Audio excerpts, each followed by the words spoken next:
শান্তিনিকেতনের পৌষ মেলা অনুকরণে বালুরঘাটের সংকেত ক্লাবের উদ্যোগে শুরু পৌষ মেলা ও পিঠে পুলি উৎসব। 14 বছরের তৃতীয় বছরে পদার্পণ করল এই মেলা। আর ক্লাব সূত্রে জানা গিয়েছে আজ 11 জানুয়ারি থেকে এই মেলা শুরু হয়, 19 জানুয়ারি পর্যন্ত চলবে, দুপুর 1টা থেকে রাত্রি 9টা পর্যন্ত। বিভিন্ন প্রান্ত থেকে এই সমস্ত ব্যবসায়ীরা আসবে এবং মকর সংক্রান্তি উপলক্ষে পিঠে পুলি স্টলের পাশাপাশি শান্তিনিকেতনের বিভিন্ন জিনিস থেকে সুন্দরবনের মধু সহ বিভিন্ন ধরনের ঘর সাজানোর জিনিসের স্টল বসেছে এই মেলায়।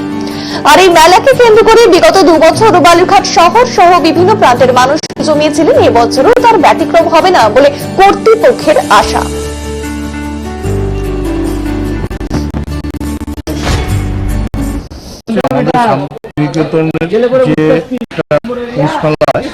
সেটা অনুকরণ করে আমরা 3 বছর ধরে শান্তিনিকেতন বালুরঘাটে ও তৎসহ পিঠাপুলি উৎসব অনুষ্ঠানটা লাস্ট 3 বছর ধরে আমরা করছি এবং আমরা পৌষ মেলাতে অনুষ্ঠানটা করছি বলে আমরা শান্তিনিকেতন আদরে এটার নাম দিয়েছি পৌষ মেলা।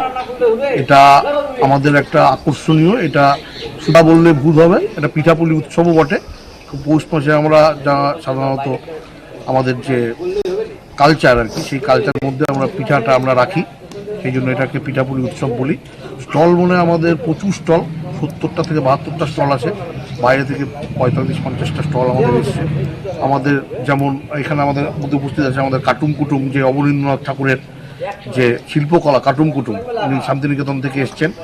শান্তিনিকেতন রাজু সমাদদার এসছেন, উনি বিভিন্ন আর কি স্টেটের ওপরে বিভিন্ন শিল্পী সমন্বয়ে একটা মেলা, একটা মেলার থেকে উৎসবটাই বেশ পরিবেশ বান্ধব জিনিস দিয়ে সব আমাদেরটা হয়।